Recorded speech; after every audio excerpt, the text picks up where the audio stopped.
तो आइए स्टूडेंट, एक बार फिर से आप लोगों का जीके की क्लास में बहुत बहुत स्वागत करते हैं। एक बार फिर से मैं अपने चैनल एजुकेस्ट बाय मिराज सर यानी कि एजुकेस्ट बाय मी चैनल पे बहुत बहुत स्वागत करते हैं आप सभी का। उम्मीद करता हूँ आप सब स्टूडेंट बहुत अच्छे होंगे, बेहतरीन होंगे।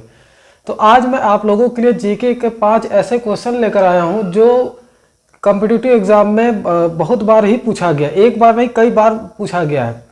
हाँ, मैंने यहाँ पे कुछ शॉर्ट में बताया है, लेकिन इसका एक्सप्लेनेशन भी मैं आपके सामने करूँगा और सवाल किस तरीके से पूछे जा सकते हैं, क्या क्या पूछे जा सकते हैं, ऐसे सवालों को हम आज पॉइंट आउट करेंगे। ठीक है, जैसे हमारा पहला क्वेश्चन है।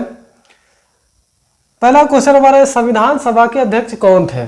संविधान सभा के अध्यक्ष कौन थे? पहले हम आपको इसका जवाब बता देते हैं, इसके बाद इन सभी सवालों का मैं आपको एक्सप्लेनेशन भी दे दूंगा। जैसे ऑप्शन इसमें दिया है महात्मा गांधी, डॉक्टर राजेंद्र प्रसाद, जवाहरलाल नेहरू और सरदार वल्लभ भाई पटेल।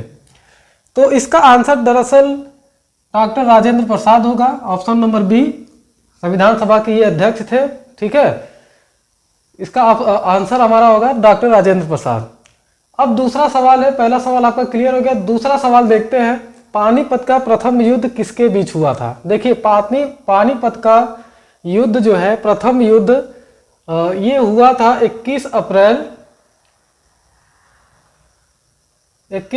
1526 में पानीपत का प्रथम युद्ध हुआ था। ठीक है, पानीपत का प्रथम युद्ध 21 अप्रैल 1526 ईस्वी में हुआ था। और किसके किसके बीच हुआ था? यह युद्ध हुआ था बाबर और इब्राहिम लोधी के बीच। ठीक है, बाबर और इब्राहिम लोधी के बीच। इस युद्ध यह युद्ध बहुत ही इंपॉर्टेंट है, बहुत ही फेमस युद्ध है, क्योंकि इस युद्ध में बाबर और इब्राहिम लोधी, बाबर इसमें विजयी हुआ था इब्राहिम लोधी को हराकर। ठीक है, अब ये ऑप्शन आपका इस क्वेश्चन का आंसर आपका बाबर और इब्राहिम लोधी होगा। अब चलिए समझ लेते हैं अकबर और हेमू का। इस ऑप्शन में अकबर और हेमू की भी बात हुई है। तो अकबर और हेमू के बीच हाँ, बाबर और इब्राहिम लोधी का युद्ध किसके लिए प्रसिद्ध है? यह युद्ध तुलुगामा युद्ध नीति और तोप खाने के लिए प्रसिद्ध है। ठीक है, इस युद्ध का नाम तुलुगामा युद्ध नीति और तोप खाने के नाम से भी ये युद्ध बहुत ही प्रसिद्ध है। मतलब इसमें आपका एक ही क्वेश्चन में कई आपके क्वेश्चन बनते जा रहे हैं। मतलब इस युद्ध को किस नाम से जानते हैं? तो तुलुगामा युद्ध नीति या तोप खाने नीति, इसके लिए भी यह प्रसिद्ध है। इसमें कौन विजयी हुआ? तो इसमें बाबर विजयी हुआ। ठीक है, और इसमें तीसरा क्वेश्चन आपका ये बनता है कि बाबर युद्ध के जीतने के बाद भारत में इसको मुगल साम्राज्य की इसने नींव रखी। ठीक है, बाबर ने इब्राहिम लोधी को हराने के बाद मुगल साम्राज्य की नींव भारत में रखी। ठीक है, उसके बाद आता है आपका ऑप्शन नंबर ए है अकबर और हेमू। अब इस चीज को ध्यान दीजिएगा कि अकबर और हेमू जो है ये युद्ध भी बहुत प्रसिद्ध है। ठीक है, ये युद्ध किस लिए प्रसिद्ध है? चलिए आपको बताते चलते हैं। अकबर और हेमू की जो युद्ध है ये आपका पानीपत का द्वितीय युद्ध कहलाया। ठीक है, पानीपत का सेकंड युद्ध था। ठीक है, पानीपत का सेकंड युद्ध था, द्वितीय युद्ध था। और इसमें अकबर के सेनापति बैरम खान ने हेमू को हराया। ठीक है, अकबर के सेनापति बैरम खान ने हेमू को हराया। तो अकबर ने इसमें हेमू को नहीं हराया, अकबर के सेनापति बैरम खान ने हेमू को हराया। और यह युद्ध 1526 में पानीपत का द्वितीय युद्ध, यह भी बार बार एग्जाम में पूछा जाता है कि पानीपत का द्वितीय युद्ध कब हुआ था? तो 1526 में हुआ था। और ये आपका क्वेश्चन एक बन गया। दूसरा क्वेश्चन इसमें यह बनता है कि इस युद्ध में किसकी विजय हुई? तो अकबर की विजय हुई। किसने हराया हेमू को?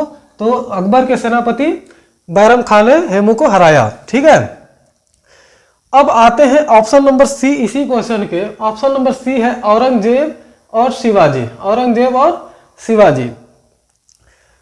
तो औरंगजेब और शिवाजी का पानीपत के युद्ध से कोई वास्ता नहीं था, ये युद्ध अलग ही थे, लेकिन ये भी बहुत फेमस, इनके दोनों लोगों के बीच बहुत ही फेमस युद्ध हुए थे।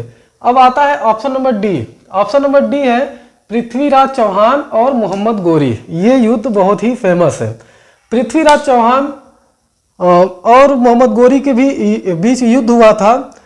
इस युद्ध का नाम दिया गया तराइन का युद्ध। ठीक है, पृथ्वीराज चौहान और मोहम्मद गोरी के बीच जो युद्ध हुआ उस युद्ध को तराइन युद्ध का नाम दिया गया। यह युद्ध जो हुआ था 1191 से 1192 के बीच हुआ था। ठीक है, तराइन का युद्ध 1191 से 1192 के बीच हुआ था। अब चलिए अगले क्वेश्चन की तरफ आते हैं, प्रश्न नंबर 3 पे। विश्व का सबसे बड़ा डेल्टा कौन सा है? विश्व का सबसे बड़ा डेल्टा कौन सा है? हम ऊपर का थोड़ा सा इरेज कर देते हैं, जो हमारे कॉन्सेप्ट क्लियर हो गए उसको इरेज करते जाते हैं।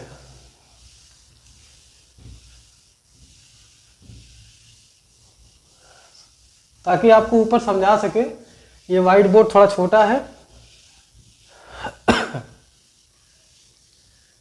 हाँ, तो प्रश्न नंबर 3 हमारा है, विश्व का सबसे बड़ा डेल्टा कौन सा है? ठीक है, विश्व का सबसे बड़ा डेल्टा कौन सा है? पहले एक बात समझते हैं कि डेल्टा होता क्या है, डेल्टा किसे कहते हैं, डेल्टा शब्द कहाँ से आया। इसमें देखिएगा, आप ध्यान दीजिएगा कि डेल्टा इसमें कितने प्रश्न आपके बनते हैं। ये होता है डेल्टा, और ये जो डेल्टा शब्द होता है ये ग्रीक शब्द से लिया गया है। ठीक है, ग्रीक एक शब्द है, ग्रीक शब्द से डेल्टा लिया गया है। अब डेल्टा होता क्या है? डेल्टा क्या होता है, इस बात को ध्यान देते हैं। दरअसल डेल्टा एक भौगोलिक संरचना होता है। ठीक है, डेल्टा एक भौगोलिक संरचना होता है। ये क्या होता है? भौगोलिक संरचना। डेल्टा एक आपका क्या होता है? भौगोलिक संरचना होता है। दूसरा क्वेश्चन आपका बन गया, पहला क्वेश्चन था डेल्टा, ये भी पूछा जा सकता है कि डेल्टा किस शब्द से लिया गया, तो डेल्टा ग्रीक शब्द से लिया गया है, ग्रीक भाषा से ग्रीक से लिया गया डेल्टा। ठीक है, और ये भौगोलिक संरचना है। अब आगे देखते हैं डेल्टा कहाँ होता है। ठीक है, डेल्टा कहाँ होता है ये भी आपसे प्रश्न पूछा जा सकता है। डेल्टा आपका कहाँ होता है? ये नदी के मुहानों पे होता है। ठीक है, नदी के मुहानों पे होता है। मतलब कहने का ये है कि जो डेल्टा हमारा होता है वो दरअसल एक इस टाइप का आपका हो जाता है। मतलब नदी जो होता है हमारा, नदी के मुहाने जो होते हैं वो समुद्र में या फिर झीलों में, समुद्र में या झीलों में जब गिरते हैं तो उसके साथ बहुत सारे अवसाद जमा होते हैं। ठीक है, उनके गिरने से, मतलब नदी के मुहानों से या नदी के पानियों के गिरने से जो जमाव होता है, जो समुद्र में गिरते हैं उससे जमाव होता है। समुद्र में या झीलों में जो गिरते हैं उससे बहुत सारे अवसाद जमा होते हैं, जिससे इस प्रकार का डेल्टा आपका बनता है। ठीक है, इस प्रकार का डेल्टा बन जाता है अवसादों के गिरने से। अब अवसाद क्या होते हैं? अवसाद हमारे जैसे रेत, मिट्टी, बालू, कंकड़, ये सब जो होते हैं यही अवसाद कहलाते हैं। मतलब नदी के पानी के बहाव से जब समुद्र में गिरते हैं या झीलों में गिरते हैं तो इस टाइप का डेल्टा बनता है। किससे? नदी से, मतलब मिट्टी से, बालू से, कंकड़ से, जो भी इनके रास्ते में आते हैं ये उनसे बहता है, और इससे इसका क्या होता है? बहाव धीमा हो जाता है। ठीक है, तो इस तरीके से आपका डेल्टा बनता है। अब आगे देखते हैं कि क्या होता है। अब इसका सबसे बड़ा जो आपका, पहले इसका आंसर बताते थे। प्रश्न नंबर 3 का जो आंसर आपका, विश्व का सबसे बड़ा डेल्टा कौन सा है, तो गंगा ब्रह्मपुत्र डेल्टा। गंगा ब्रह्मपुत्र डेल्टा आपका सबसे बड़ा डेल्टा होता है। ये कहाँ होता है? ये किसके किसके बीच में होता है? तो भारत और बांग्लादेश। ठीक है, भारत और बांग्लादेश का डेल्टा विश्व का सबसे बड़ा डेल्टा है। ठीक है, अब डेल्टा कितने प्रकार का होता है ये देखते हैं। डेल्टा कितने प्रकार का होता है? डेल्टा हमारा दरअसल 3 प्रकार का होता है। ठीक है, डेल्टा 3 प्रकार का होता है। डेल्टा हमारा 3 प्रकार का होता है। कौन कौन सा होता है? पहला हमारा होता है त्रिकोणीय डेल्टा। त्रिकोणीय डेल्टा। ठीक है, पहला हमारा होता है त्रिकोणीय डेल्टा। दूसरा होता है पक्षी पैर डेल्टा। दूसरा हमारा होता है पक्षी पैर डेल्टा। पक्षी पैर डेल्टा अब कहाँ होता है, इस बात को ध्यान दीजिए कि पक्षी पैर डेल्टा जो ये है मिसिसिपी का डेल्टा जो है ना, ये ऑप्शन नंबर डी आप देखिएगा, ध्यान दीजिएगा, ऑप्शन नंबर डी है मिसिसिपी डेल्टा। तो ये जो मिसिसिपी डेल्टा होता है ये पक्षी पैर डेल्टा ही होता है, ठीक है। त्रिकोणीय डेल्टा ये होता है जो भारत और बांग्लादेश के बीच में बनता है। अब तीसरा हमारा डेल्टा जो है, तीसरा डेल्टा क्या होगा, अवरुद्ध डेल्टा, ठीक है। तीसरा डेल्टा हमारा है अवरुद्ध डेल्टा, अवरुद्ध डेल्टा। तीसरा डेल्टा जो हमारा है अवरुद्ध डेल्टा है। अब ये डेल्टा जो होता है ये अवसादों को बहा ले जाता है, ठीक है। ये डेल्टा अवसादों को क्या करता है, ज्वार भाटा से अवसादों को बहा देता है। ये ज्वार भाटा अवसादों को बहा देता है, ये हमारा अवरुद्ध डेल्टा होता है, ठीक है। अब ऑप्शन में आते हैं, ये अब तो हमारा आपका क्लियर हो गया, गंगा ब्रह्मपुत्र डेल्टा।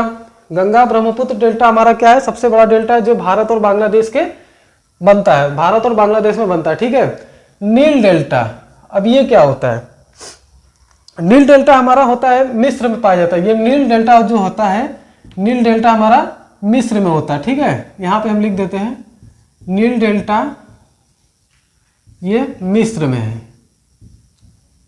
ठीक है। नील डेल्टा हमारा मिस्र में पाया जाता है। अब अमेजन डेल्टा, ये Amazon delta, Amazon delta option number C, ये ऑप्शन बी था और option number C, Amazon delta हमारा कहाँ पाया जाता है, तो अमेजन डेल्टा हमारा पाया जाता है अमेरिका में, ठीक है। अमेजन डेल्टा हमारा अमेरिका में पाया जाता है, अमेजन डेल्टा हमारा अमेरिका में होता है, ठीक है। इस तरीके से आपका एक क्वेश्चन में, एक प्रश्न में कई तरीके का प्रश्न बनाकर हमने आपको बताया, ठीक है। इससे कई प्रश्न बन सकते हैं, आप ये ना समझिएगा कि यही क्वेश्चन आपसे पूछा जाएगा, इससे रिलेटेड इसमें ऑप्शन में जितने क्वेश्चन बनते हैं हमने आपको बताया, ठीक है। अब अगला चलिए देखते हैं अगला क्वेश्चन क्या हो सकता है, उसका भी मैं आप लोगों का विश्लेषण देता चलता रहूंगा, जो विश्लेषण देने के लायक होगा, जिसका एक्सप्लेनेशन लगेगा कि जरूरी है तो उसका मैं दूंगा आपको।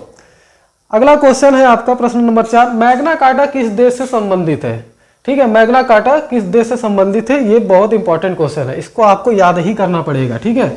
मैग्ना कार्टा किस देश से संबंधित है, तो फ्रांस से संबंधित नहीं है, अमेरिका से भी संबंधित नहीं है, इंग्लैंड से संबंधित है, ठीक है। मैग्ना कार्टा जो संबंधित है वो इंग्लैंड देश से संबंधित है। अब हमारा प्रश्न नंबर 5 है, प्रश्न नंबर 5 है, मानव शरीर में हीमोग्लोबिन का मुख्य कार्य क्या है। ये बार बार क्वेश्चन पूछने को मिला है, कई बार क्वेश्चन कॉम्पिटिटिव एग्जाम में कई बार ये प्रश्न देखा गया है, ठीक है। तो मानव शरीर में हीमोग्लोबिन का मुख्य कार्य क्या है, पहला ऑप्शन आपका है प्रतिरक्षा प्रदान करना, ऑक्सीजन का परिवहन, पाचन क्रिया में पाचन में सहायता, हार्मोन उत्पादन। तो इसका आंसर आपका होगा ऑक्सीजन का परिवहन, ठीक है।